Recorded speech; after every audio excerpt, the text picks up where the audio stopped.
Bien. Voy a compartirles una presentación. Ustedes me dicen si se puede ver. Pueden ver lo que estoy compartiendo, ¿verdad? Sí. Bien, entonces el tema es el análisis vectorial. Esta presentación está basada en el libro de Wagner y también en el libro de Griffith, que es un libro bastante bueno que lo recomiendo. Bien, entonces vamos a empezar repasando lo más básico, ¿verdad? Lo que son vectores. Me imagino que algunas cosas ustedes ya las manejan muy bien, pero no está de más volver a retomar algunos conceptos, ¿verdad? Por ejemplo, ¿qué es un vector? ¿Qué es suma de vectores, resta de vectores? Y el día de hoy vamos a ver lo que es el gradiente. Voy a tratar de llegar hasta lo que es gradiente. Bien, entonces, bien, ¿qué es un vector? Pues un vector es un objeto que tiene magnitud y dirección, ¿verdad? Un vector lo podemos representar en forma de componentes o en forma de magnitud ángulo, como ustedes bien lo recordarán. Entonces, acá tenemos un vector representado en 3 dimensiones. Este vector está aquí en forma de componentes. Ustedes recordarán que estos vectores que tienen un sombrero son los vectores unitarios, X, Y y Z. Y los A sub X, A sub Y, A sub Z se llaman las componentes del vector. Entonces, este es un vector representado en forma de componentes. Bien, entonces aquí tenemos un vector en 2 dimensiones. Bien, estos vectores son los unitarios, ¿verdad? En lugar de X, Y, Z podemos poner I, J y K, ¿verdad? I, J y K. También se les conoce como vectores canónicos. Bien, entonces estas son las componentes. Bueno, si yo conozco las componentes de un vector, yo puedo obtener lo que es la norma del vector, ¿verdad? La norma o módulo es lo mismo, ¿verdad? Recuerden que la teoría del capítulo va a ser evaluada, ¿verdad? En una prueba, así que tienen que poner mucha atención a cada concepto, ¿verdad? Cada detalle que vayamos mencionando. Entonces, a esto se le llama la norma o módulo del vector y se obtiene con el teorema de Pitágoras. Elevamos al cuadrado cada componente y le sacamos la raíz, ¿verdad? Esto puede estar en 2 dimensiones o en 3, ¿verdad? Cualquier dimensión. Se utiliza el teorema de Pitágoras y así obtengo yo el módulo. Bien. Entonces, un vector unitario lo obtengo dividiendo el vector entre el módulo. Este es un vector unitario. Aquí la notación, cada libro tiene su notación diferente, ¿verdad? Por ejemplo, en el libro de Wagner se utilizan negritas para denotar los vectores. En algunos libros usan flechas para denotar vectores. Entonces acá un vector unitario, A con el sombrero, A unitario, lo expresamos de esta forma. ¿De dónde sale esto? Dirán ustedes. Bueno, esto es simple porque un vector es la magnitud con su respectivo vector unitario, ¿verdad? Entonces cuando yo despejo para el vector unitario obtengo esta expresión, como pueden ver acá. Este sería el vector A. Aquí tendría que llevar una flecha, ¿verdad? Porque este es el vector entre el módulo. Bien. Los ángulos directores. Bien, eso solo vale la pena aquí resaltar algo, ¿verdad? Que la magnitud de los vectores unitarios es 1. Siempre es 1, ¿verdad? La magnitud del vector unitario siempre tiene que dar igual a 1. Bien. Algo también muy importante con respecto al repaso de vectores es recordar lo que son los ángulos directores. Ángulos directores y cosenos directores, ¿verdad? No es lo mismo, ¿verdad? Los ángulos directores son estos ángulos que se miden con respecto a los ejes positivos. Los ángulos directores pueden estar en 2 o 3 dimensiones, en cualquier dimensión, ¿verdad? Esto se puede generalizar. En 3 dimensiones, que es el caso que más nos va a importar a nosotros, ¿verdad? En 3 dimensiones yo tengo el sistema de coordenadas, X, Y, Z.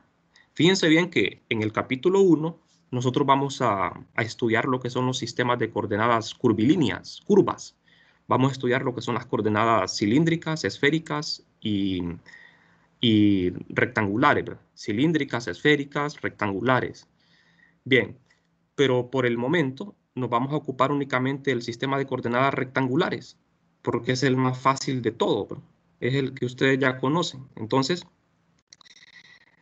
los ángulos directores se forman con los ejes positivos y son los que indican la dirección del vector. Aquí tengo el vector A con sus respectivos ángulos directores alfa, beta y gamma. Se utilizan estas letras griegas, alfa con respecto al eje X, beta con respecto al eje Y gamma con respecto al eje Z. Entonces los cosenos directores, ¿verdad? Serían los cosenos de estos ángulos. Siempre se miden con respecto a los ejes positivos, ¿verdad? Bien, entonces vamos a ver. Veamos la figura acá. Este vector A es un vector arbitrario, ¿verdad? Puede apuntar en cualquier sentido. Entonces, de esta figura, inmediatamente nosotros observamos de que las componentes de este vector, ¿quiénes son las componentes de un vector? AX, A sub Y, A sub Z. A estos subíndices siempre les decimos A sub X, ¿verdad? A sub Y, A sub Z. Entonces, el subíndice X me denota la componente a lo largo del eje X, la proyección del vector en el eje X. Entonces, esa proyección, que es la componente AX, se obtiene por simple trigonometría, ¿verdad? Trigonometría sería la magnitud de A por el coseno de teta. Esto es magnitud, magnitud. Solo que hay que tener cuidado, ¿verdad? Hay que tener cuidado con la notación porque a veces a la magnitud uno le coloca las barras de valor absoluto y a veces no, ¿verdad? Aquí es magnitud por coseno. Entonces, lo mismo para las componentes Y y Z. Estas serían componentes. Hay que tener cuidado en algo. Estas son solo componentes de vectores, ¿verdad? Independientemente de los cosenos directores, las componentes se obtienen de esta forma. Entonces, al coseno de alfa, al coseno de beta y al coseno de gamma le llamamos cosenos directores. Estos son los cosenos directores. Entonces, una manera más práctica de representar los cosenos directores es, en lugar de escribir la expresión coseno, mejor escribimos una letra, ¿no? Una L cursiva, L sub X, L sub Y y L sub Z. Estas tres letras, L sub X, Y y Z, van a representar de ahora en adelante nuestros cosenos directores, ¿verdad? Nos estamos basando en la notación que utiliza el libro de Wagner, ¿verdad? Así aparecen los cosenos directores, LX, LY, LZ. Eso es para evitar escribir todo, ¿verdad? El coseno. Entonces, en términos de estas letras, LX, LY y LZ, esto nos quedaría de esta forma. LX quedaría así, porque recuerden que sustituimos acá, ¿verdad? El coseno de alfa lo sustituimos por L sub X, despejo para L sub X y obtengo esto. Entonces, ustedes dirán, bueno, ¿para qué me sirve esto? Bueno, digamos que en un determinado problema, si a mí me dicen, ¿quién es el coseno director? Si yo conozco la componente y el módulo del vector, si yo conozco cada componente y conozco el módulo, yo puedo obtener todos los cosenos directores. Y si conozco el coseno director, también puedo conocer el ángulo director, porque sacando el coseno inverso yo obtengo lo que es el ángulo director, ¿de acuerdo? Entonces, si usted conoce el vector, usted puede conocer los cosenos directores y por lo tanto los ángulos directores, ¿verdad? Una propiedad importante que tiene los cosenos directores es que la suma de los cuadrados es igual a 1. Esto siempre se cumple independientemente de la dimensión en que estemos, ¿verdad? Y acá verán ustedes algo curioso, ¿verdad? Que aquí tengo un vector, pero este vector no es un vector cualquiera. Este es un vector unitario. El vector unitario A con el sombrero, se puede expresar en función de los cosenos directores. Cualquier vector unitario lo podemos escribir en términos de cosenos directores. Entonces, Lx en la dirección X, Ly en la dirección Y y Lz en la dirección Z. ¿Cómo sabemos nosotros que este es un vector unitario? ¿Cómo se comprueba que un vector es unitario? ¿Cómo lo comprobamos? ¿Quién me podría responder? Tiene magnitud 1. Sí, ¿verdad? Con el teorema de Pitágoras sacamos la magnitud y nos tiene que dar 1. Entonces, aquí tengo los cosenos directores. Entonces, yo uso el teorema de Pitágoras para encontrar el módulo y eso tiene que ser 1, ¿verdad? Entonces, esto hay que irlo memorizando, ¿verdad? Hay que memorizar esto porque de ahora en adelante cualquier vector unitario lo puedo escribir en función de los cosenos directores. Bien. Va a pasar algo ya un poco más más a profundidad sobre lo que vamos a ocupar en la clase, porque esta va a ser nuestra herramienta, el análisis vectorial, ¿verdad? Uno de los vectores que más vamos a usar en todos los cursos de 321 415 es el famoso vector de posición. Un vector de posición, ¿verdad? Es un vector simple que tiene como objetivo localizar un objeto, localizar algo, ¿verdad? Por eso se le llama vector de posición, porque con él localizamos algo. Ese algo puede ser cualquier cosa. En el caso de nosotros, lo que vamos a localizar en 321 con este vector de posición es cargas. Nosotros vamos a localizar cargas. Las cargas van a estar en el espacio y con este vector de posición vamos a localizar la posición de todas las cargas. Entonces, nuestro vector de posición en coordenadas cartesianas, cuando digo cartesianas me refiero a las coordenadas x, y, z, las rectangulares. En coordenadas cartesianas el vector de posición tienen que memorizarlo, porque este vector, fíjense bien, el vector va a ir cambiando de acuerdo al sistema de coordenadas que utilicemos. En coordenadas cartesianas es bien fácil de memorizar, ¿verdad? X, Y, Z. Pero ya en coordenadas cilíndricas y esféricas es un poquito más complicado el vector. Entonces, uno tiene que memorizarse esto, este vector de posición. Generalmente aquí le ponemos una flecha, ¿verdad? Para indicar que es un vector. X sería la componente, X, Y, Z, y X unitario, Y unitario, los vectores, ¿verdad? Los vectores unitarios. X con el sombrero. Entonces, este vectorcito, ¿verdad? Este vector lo vamos a emplear en todos los problemas, ¿verdad?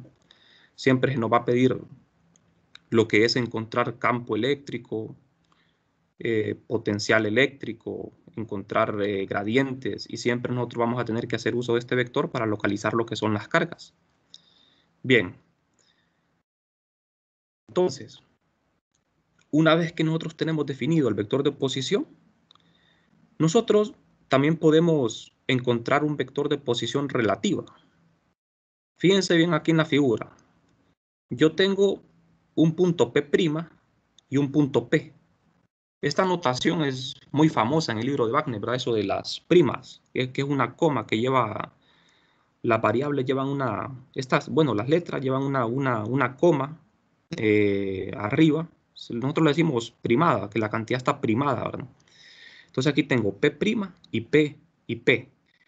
Este P' es la ubicación, es un punto, ¿verdad? Es donde se ubica algo, digamos una carga, ¿verdad? Está localizada en el punto P'. Y en este punto P, digamos que queremos encontrar un campo eléctrico, ¿verdad?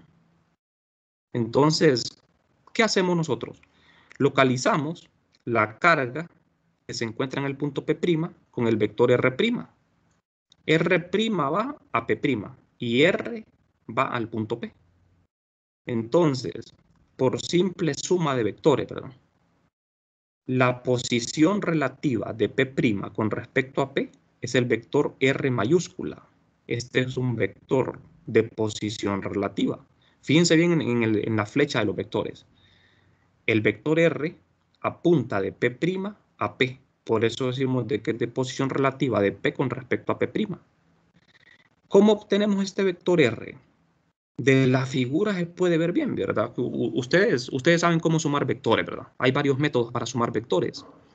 Está lo que es el método del paralelogramo, está el método del triángulo, ¿verdad? El método del triángulo es el más sencillo, ¿verdad? Que es como sumar los vectores con punta y cola, ¿verdad? Por ejemplo, para sumar vectores uno tiene que ponerles nombres a los vectores, ¿verdad? Pero aquí ya están nombrados, ¿verdad? R', R y el R mayúscula. Entonces, si les tocara a ustedes plantear esta simple operación de suma de vectores aquí, ¿cómo lo harían?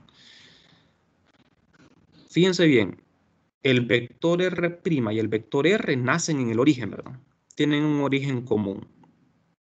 Este es mi origen de coordenadas. Entonces, ustedes pueden ver de la figura de que el vector, si yo sumo el vector R' más el vector R mayúscula, la resultante es el vector R minúscula, sin prima.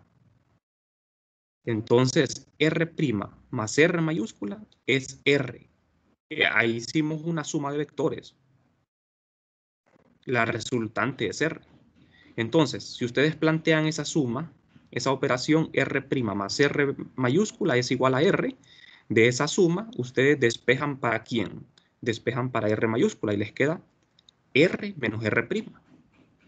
Entonces, si R es esto, R' es esto. Ambos, fíjense bien, tanto el R como el R' se llaman vectores de posición. ¿De acuerdo? R y R' son vectores de posición. Y R mayúscula es el vector de posición relativa. O sea, todos son vectores de posición. Solo que tienen diferente notación, ¿verdad? Nosotros en 321 y 415 generalmente... Ajá, ¿alguna pregunta?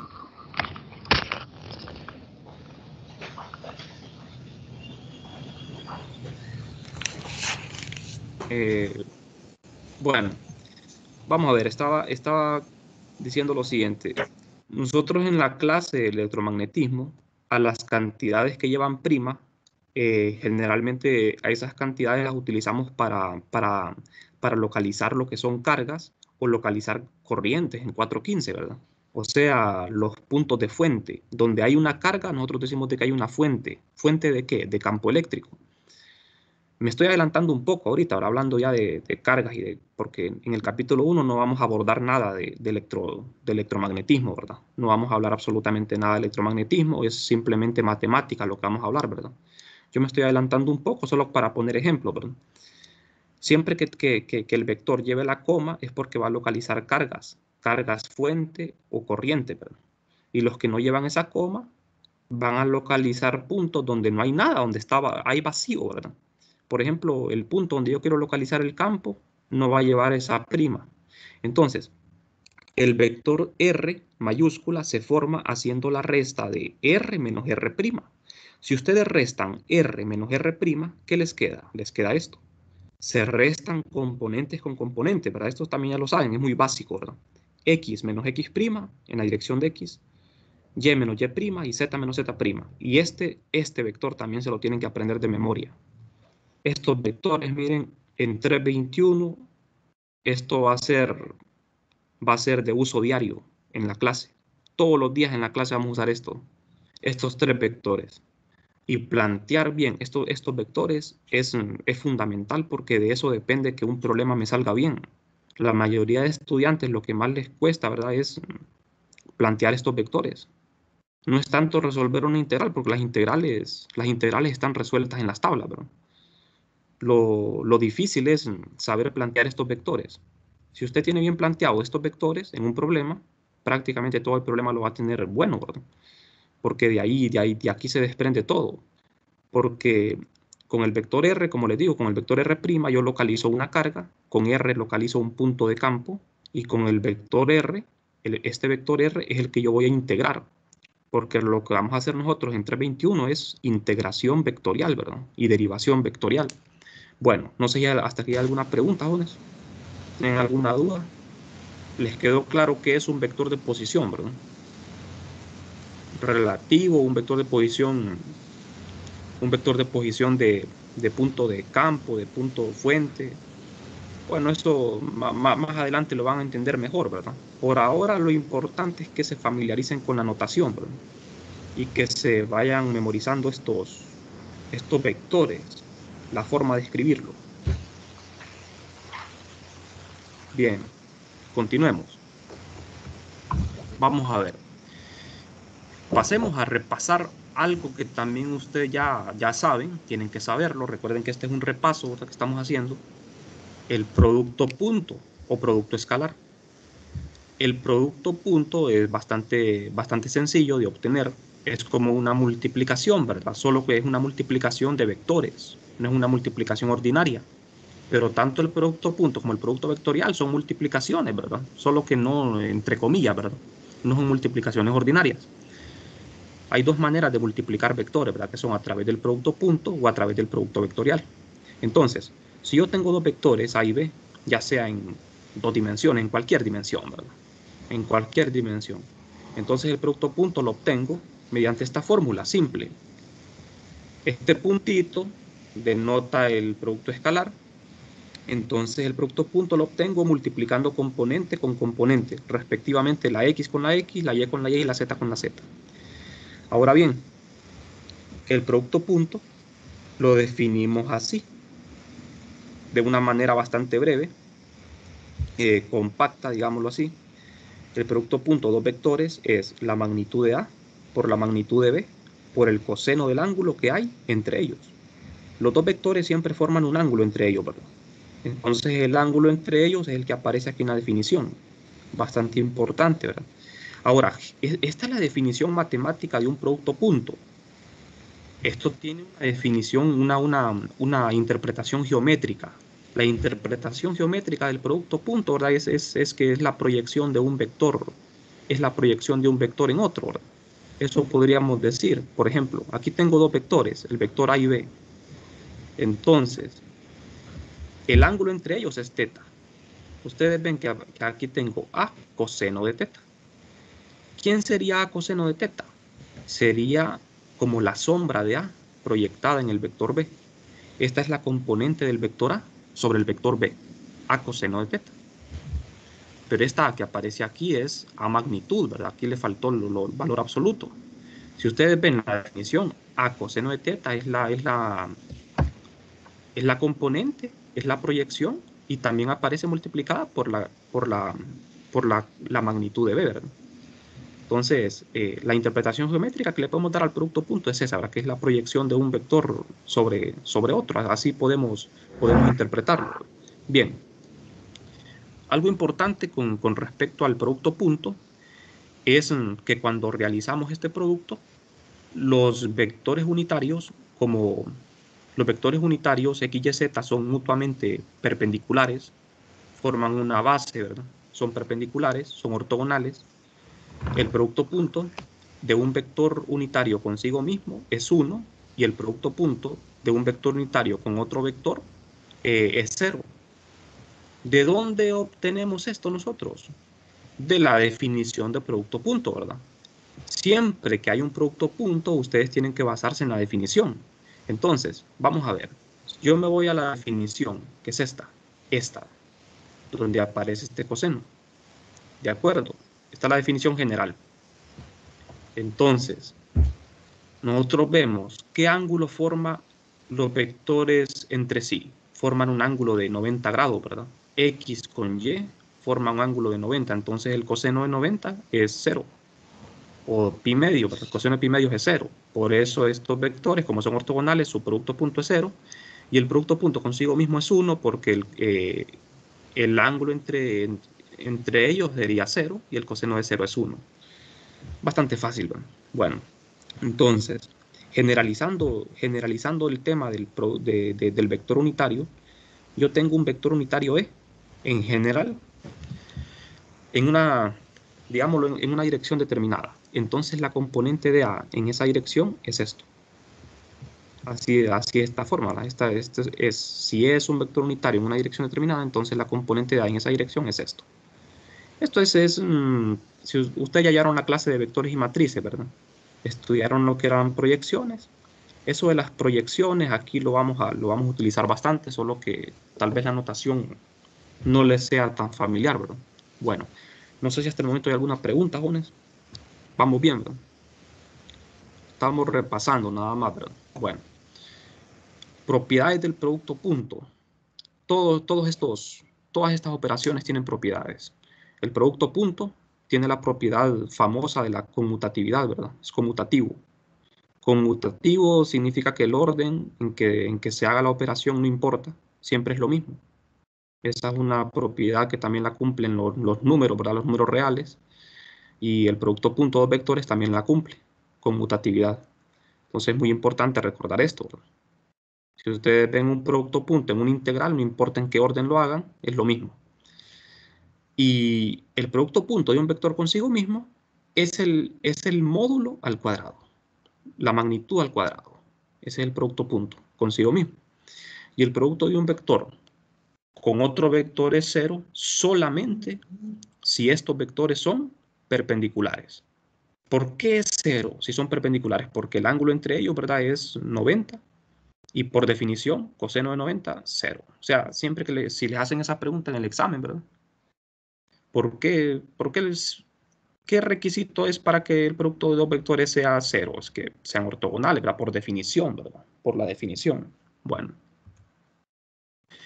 Bien, ya vimos un poco sobre el producto punto. Vamos a ver ahora sobre el producto vectorial. El producto vectorial es un poquito más complejo, ¿verdad? Es otra manera de multiplicar vectores, ¿verdad? Recuerden que ustedes están familiarizados tal vez, ¿verdad?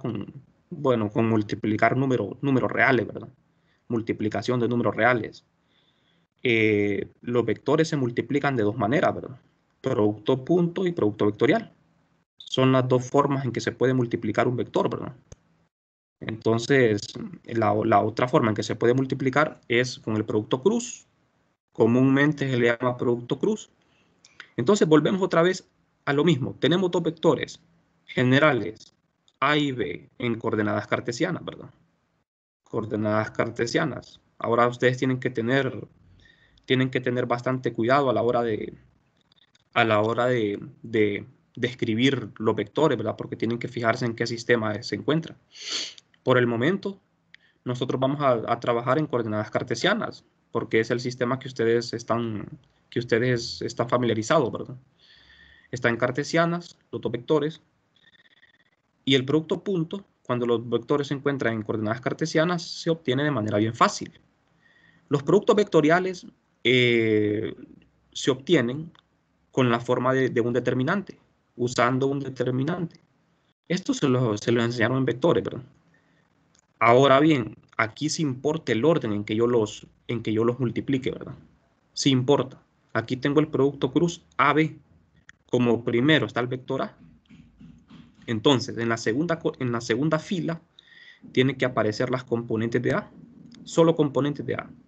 Y en la última fila las componentes de B. Y en la primera fila siempre se ponen los vectores unitarios. Este es un determinante, ¿verdad? Vectores unitarios, primera fila. La segunda fila, las componentes del primer vector que aparece aquí. Y en la última fila, las componentes del segundo vector del producto. Siempre hay que respetar este orden, ¿verdad? Ahora bien, ¿cómo se obtiene el producto cruz? Haciendo el determinante. Ustedes ya saben cómo hacer eso, ¿verdad? Eliminamos la primera fila, la primera columna y multiplicamos de forma cruzada las componentes que quedan. ¿De acuerdo? Así, ¿verdad? Algo muy importante, ¿verdad? Es que el producto cruz solo existe en 3 dimensiones, ¿verdad? Se puede llevar a cabo en 3 dimensiones, no se puede llevar a cabo en 2 dimensiones, ¿verdad? Tiene que ser en 3. Bien, entonces, de esta forma, obtenemos la componente X del producto vectorial. Fíjense bien acá, ¿ve? La componente X sería la componente A sub Y por B sub Z menos la componente A sub Z por B sub Y en la dirección de X. Y de ahí, la segunda componente, que por definición de determinante, este es negativo, lleva un signo menos, ¿verdad? Por el determinante, la fórmula. Entonces, eliminamos siempre la primera fila y la segunda columna, multiplicamos de forma cruzada, y así, ¿verdad? Sucesivamente, volvemos a hacer lo mismo para la componente Z. Esto ustedes me imagino que ya lo conocen, ¿verdad? Muy bien. Ahora bien, también tenemos una fórmula, una definición de producto cruz. La que ustedes tienen que memorizar, ¿verdad? Es esta. Digamos que memorizar esto no, ¿verdad? Esto no hay necesidad, esto que estoy señalando acá con el cursor, no hay necesidad de que lo memoricen, es muy largo, no vale la pena. Lo que tienen que saber ustedes es cómo realizar esta operación del determinante. O sea, el producto cruz nosotros lo podemos obtener mediante la definición, que es esta, o mediante el determinante. Ahora, pero aquí nosotros estamos en coordenadas cartesianas. Cuando se están utilizando coordenadas cilíndricas o esféricas, esto es muy difícil. Porque en coordenadas cilíndricas y esféricas, este producto cruz es bien largo y no tiene exactamente esta forma. Por eso, esto, ¿verdad? No vale la pena aprendérselo de memoria. Lo que hay que aprender bien es cómo sacar este determinante. Y lo que sí hay que aprenderse es la definición, ¿verdad? Esto sí es obligatorio, ¿verdad? Saber esta definición de producto punto y producto vectorial. Entonces, en el producto punto aparecía lo que era un coseno de teta. Y aquí aparece lo que es un seno de teta. Aparecen los productos de las dos magnitudes, pero ahora por un seno de teta. Es bastante parecida a la definición. Solo que la interpretación geométrica del producto vectorial es bastante distinta. El producto vectorial, ya lo voy a mencionar. Primero vamos a ver acá lo que sucede con los vectores unitarios. Cuando nosotros realizamos un producto vectorial, tenemos que también realizar el producto con los vectores unitarios, ¿verdad? Hay que recordar que los vectores unitarios son mutuamente perpendiculares, forman un ángulo de 90 grados. Entonces, por definición de producto vectorial, como el ángulo entre ellos es 90, entonces X cruz Y forman un ángulo de 90 y el seno de 90 o de pi medios es 1. Y como las magnitudes, fíjense bien, las magnitudes de X y Y es 1, entonces lo que obtengo es Z. Otra forma de ver esto, mucho más fácil, otra forma de verlo es con la regla de la mano derecha. La regla de la mano derecha no sé si ustedes la saben manejar, jóvenes. No sé si aprendieron a manejarla en física 200, no sé. ¿Saben cómo usar la regla de la mano derecha o no? Si no saben, pues vamos a repasar eso, ¿verdad? En las próximas clases. Bueno, eso lo vamos a utilizar en casi todas las clases, ¿verdad? Entonces la regla de la mano derecha, nosotros lo que hacemos es, con los 4 dedos de la mano derecha, agarramos el primer vector que aparece aquí en la multiplicación. Y los 4 dedos los enrollamos en torno al segundo vector. Y el pulgar de la mano derecha apuntaría en la dirección de Z. Por ejemplo, este producto que está aquí, X cruz Y, ustedes agarran con los 4 dedos de su mano derecha, agarrarían el vector X, enrollan los 4 dedos en torno al vector Y, y el pulgar de su mano derecha apuntaría en Z. Entonces, cuando hablamos de producto cruz, la manera más simple de obtener la dirección es con la regla de la mano derecha. El pulgar, el dedo pulgar, es el que nos indica la dirección.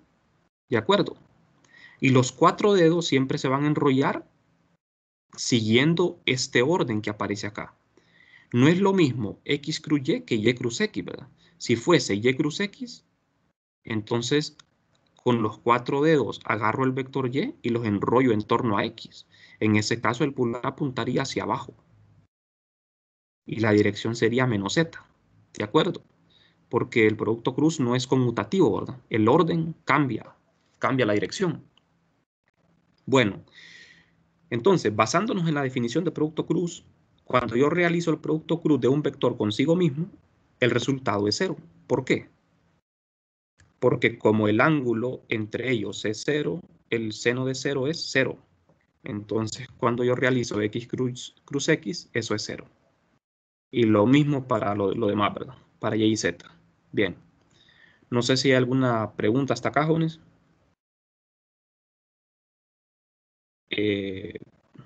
Estamos bien hasta el momento. Bueno. Todo bien. Cheque. Vamos a ver. Propiedades del producto vectorial. El producto vectorial no es conmutativo. Esa sería la principal, ¿verdad? De todas. No es conmutativo. Esto significa que el orden sí importa. No es lo mismo A cruz B que B cruz A. Si yo invierto el orden, tengo que multiplicar por un signo menos. Cambia la dirección. ¿De acuerdo? Y eso lo sé con la regla de la mano derecha también. Si hago el producto cruz de un vector consigo mismo es 0, por definición, porque el ángulo entre ellos es 0 y el seno de 0 es 0. Ahora, si A cruz B es 0, es porque A es paralelo a B, ¿verdad? O sea, esto es bastante lógico, ¿verdad? Si el producto cruz de dos vectores es 0, es porque son paralelos. Esta propiedad, ¿verdad? Digamos que cuesta un poco memorizarla, pero es muy importante. Es una identidad vectorial. Es un triple producto cruz. Triple producto cruz. No tiene un nombre específico, pero se le llama triple producto cruz.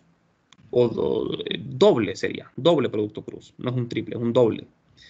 Tengo el producto cruz B cruz C y A cruz el resultado de B cruz C. Entonces, nosotros aquí lo que tenemos que hacer es respetar el orden de la operación, ¿verdad? Primero hago la operación que está entre paréntesis, B cruz C. Después de hacer B cruz C, hago A cruz esto. Entonces son un doble producto cruz. Pero vamos a ver. Para no tener que hacer esto, toda la carpintería aquí, ¿verdad? Para eso existen las identidades vectoriales. Este doble producto cruz se puede expresar mediante identidad vectorial de esta forma, mucho más fácil, en términos de producto puntos. Fíjense bien. Aquí esto se le pone, ¿verdad? Como para recordarlo, ¿verdad? Entonces, la formulita sería esta, ¿eh? Es una identidad vectorial. B, fíjense bien, B se multiplica por el producto punto de A y C. Primero se hace el producto punto de A y C. El producto punto de dos vectores es un número. Entonces aquí me quedaría un número multiplicando a un vector. Y un número multiplicando un vector, eso es una multiplicación ordinaria, ¿verdad? Lo que hace es un número, un escalar, es que multiplica todas las componentes del vector. Cambia la magnitud del vector, ¿verdad? Eso es lo que le hace. Y acá me queda menos C multiplicado por el producto punto de A y B. Esta es una identidad vectorial.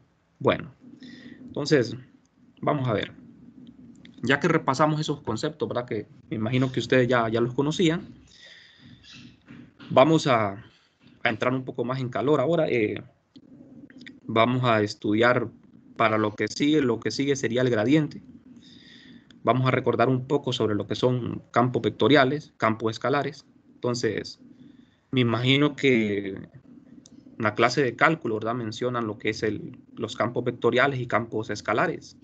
Nosotros en 321 y 415 trabajamos con lo que son campos vectoriales y campos escalares.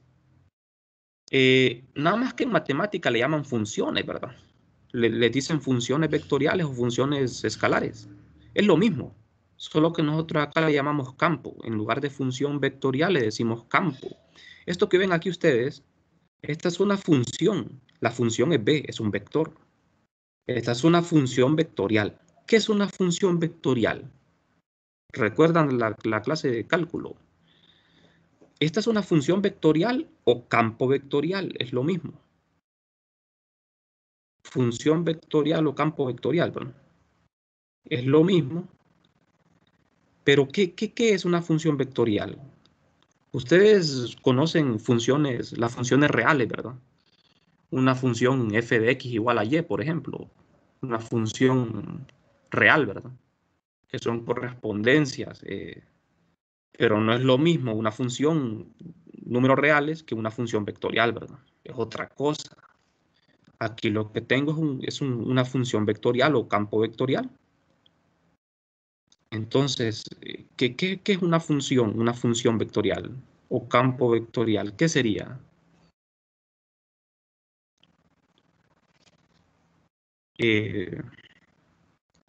Una función vectorial es una función que a cada punto del espacio le asigna un vector, ¿verdad? Eso vendría a ser. O sea, cuando ustedes tienen funciones reales, en cada punto hay un valor numérico, ¿verdad? Hay un escalar. Entonces, cuando tenemos un vector, la diferencia es que en cada punto del espacio lo que hay es un vector. Entonces, una función vectorial es eso, ¿verdad? A cada punto del espacio le asignamos un vector que tiene magnitud y dirección. Un ejemplo en la vida real es un huracán, ¿verdad? El viento de un huracán. Cada puntito del huracán, cada puntito tiene un vector. O sea, si lo decimos en palabras más simples, el huracán está formado por partículas, ¿verdad? de agua. Cada partícula de este huracán lleva una velocidad. Entonces, es un campo de velocidades en realidad. Físicamente eso es, ¿verdad? Cada partícula lleva un vector de velocidad diferente, apunta en diferentes direcciones. Entonces nosotros podemos hacer un mapa de este huracán y ese mapa sería una función vectorial, ¿verdad? Porque cada punto tendría un vector asignado con una dirección diferente y con una magnitud diferente. Eso constituye lo que es una función o campo vectorial. Es lo mismo. Bien, entonces nosotros que vamos a estudiar los campos eléctricos, El campo eléctrico, que ustedes aprendieron en física 200, ¿verdad? El campo eléctrico es una función. El campo E es una función, ¿verdad? Una función vectorial que a cada punto del espacio le asigna, ¿qué? Una dirección, ¿verdad? Bien. Tenemos también lo que es un campo escalar. En el caso de un campo escalar, el ejemplo físico sería la presión atmosférica de un huracán o la temperatura, ¿verdad? La temperatura es un ejemplo real de lo que es un campo escalar. Entonces vamos a ver, para poner esto en perspectiva, ¿verdad? Un campo vectorial es una función que a cada punto del espacio le asigna un vector, mientras que un campo escalar o función escalar se representa así, en notación matemática, una P. Es una función, ¿verdad? Puede ser F, puede ser Y, X. Aquí tenemos una P. P de X, Y, Z. Es una función de 3 variables. Estas son las funciones ordinarias con las que ustedes han trabajado, ¿verdad? En cálculo. Entonces, una función escalar es una función como las que ustedes ya conocen. Y igual a X es una función escalar, ¿verdad? Y igual a X cuadrado, Y igual a X cubo, son funciones escalares. Una función escalar es una función que a cada punto le asigna un valor numérico. Ese valor no tiene dirección. Esa es la gran diferencia con la función vectorial, ¿verdad? Que en lugar de, o sea, no tiene dirección, solo tiene un valor numérico. Bien, entonces, un ejemplo real sería la presión atmosférica, es una función escalar, porque cada punto tiene una presión diferente. La temperatura dentro de una habitación, por ejemplo, la temperatura vendría a ser un campo escalar, ¿verdad? Cada punto dentro de una habitación tiene un valor diferente de temperatura, ¿verdad? Entonces, nosotros podemos establecer una función, ¿verdad? Conociendo todos los valores de la temperatura, podemos establecer una función que represente los valores de la temperatura. Bueno, por ejemplo, en el caso de 321, un campo vectorial sería el campo eléctrico. Y un famoso campo escalar en 321 es ¿quién? ¿Quién sería? ¿Recuerdan de la clase de 200? En electricidad, un campo escalar famoso es el potencial, ¿verdad? Potencial. El potencial eléctrico es un campo escalar. Entonces, como ustedes ven, todo lo que nosotros vamos a repasar en este capítulo es porque lo vamos a usar luego, ¿verdad? Aplicado al electromagnetismo. O sea, a mí me interesa que ustedes aprendan bien lo que es campos escalares y campos vectoriales, porque con eso vamos a trabajar, ¿verdad? Campo eléctrico es un vector, el potencial eléctrico es un escalar, o campo escalar o función escalar. Bien, la derivada de una función. Ustedes saben cómo derivar funciones reales, ¿verdad? Pues ahora aquí vamos a derivar vectores. Vamos a derivar vectores y vamos a integrar vectores. Entonces, una derivada simple, ¿verdad? Esta es una derivada. La derivada de f con respecto a x. Ahora bien, voy a concluir la clase de hoy con esto. Voy a introducir lo que es el gradiente, para en la siguiente clase abordar un poco más a fondo esto. El gradiente es uno de los temas más importantes, ¿verdad? En el análisis vectorial. Tanto tiene importancia física, ¿verdad? Y matemática. Físicamente es muy importante el gradiente, o sea, en la vida real, ¿verdad? Muy importante porque con el gradiente yo puedo conocer la máxima tasa de cambio de una cantidad, de una magnitud física. Entonces, aquí es matemática lo que tengo, nada más. Entonces, ahora bien, el gradiente es una operación que se hace sobre un escalar, una función escalar o campo escalar. Esta U representaría un campo escalar o función escalar, que es una función normal. Aquí una función de 3 variables. Entonces, el gradiente de una función escalar se denota con el operador del o nabla. Este operador que ustedes ven acá, que es un triángulo invertido, este es un operador. Se llama operador del o nabla. Tiene dos nombres, ¿verdad? Del o nabla. Cuando este operador actúa sobre este campo escalar U, se obtiene lo que es el gradiente. Ajá. Siempre el gradiente tiene que actuar sobre un escalar. Ajá, pero cuando el operador actúa sobre en escalar, lo que devuelve es un vector. O sea, el gradiente se aplica sobre una función escalar, pero me devuelve lo que es un vector, un campo vectorial. Ya les voy a explicar más en detalle esto. Entonces, esto que ven aquí en este recuadro, esto que ven en este recuadro vendría a ser como la definición de gradiente. No es exactamente un gradiente esto. El gradiente es este que ven acá. Y esto que ven aquí en la última fila, es la operación para encontrar el gradiente en coordenadas cartesianas. En coordenadas cartesianas, realizar esta operación es muy fácil.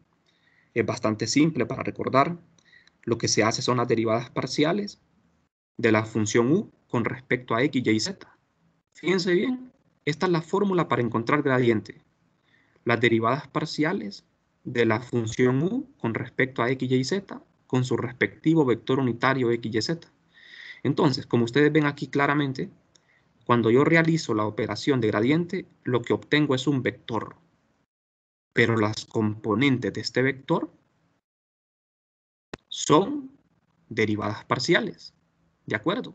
¿Por qué derivadas parciales? Porque la función u depende de varias variables. Por eso son derivadas parciales. Entonces, esto que ven en el recuadro no es exactamente un gradiente. Esto que ven en el recuadro es un d de u. ¿Qué significa un d de u? D de u significa el incremento en la función. D de u es un incremento, es un pequeño diferencial de u. ¿De acuerdo? Es un pequeño diferencial, es como que fuese un d de x, un pequeño pedacito de x, un d de x, un d de y o un d de z. Entonces, d de u es un incremento en la función. Y este incremento se obtiene cuando yo hago el producto punto de dos vectores. Recuerden que el gradiente es un vector. Entonces aquí lo que tengo es el producto punto de dos vectores. El gradiente de u y el otro vector es dds. Dds es un vector. ¿Pero qué es ese vector? Este vector dds se llama vector de desplazamiento. Es un diferencial de desplazamiento. ¿De acuerdo? También es válido, en lugar de escribir dds, escribir ddr. ¿De acuerdo? En vez de dds pueden poner un ddr. Es un diferencial de desplazamiento. Entender esto es un poco complicado mientras no nos vayamos al plano real, al plano físico, a la aplicación física de esto. Entonces, jóvenes, en la clase de hoy vamos a quedarnos por acá.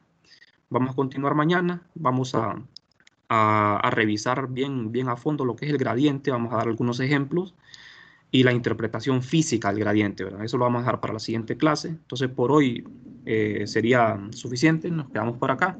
No sé si tienen algunas preguntas.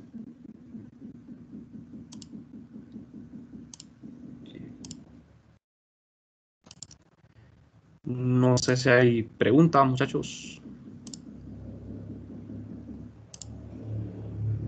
No, ninguna.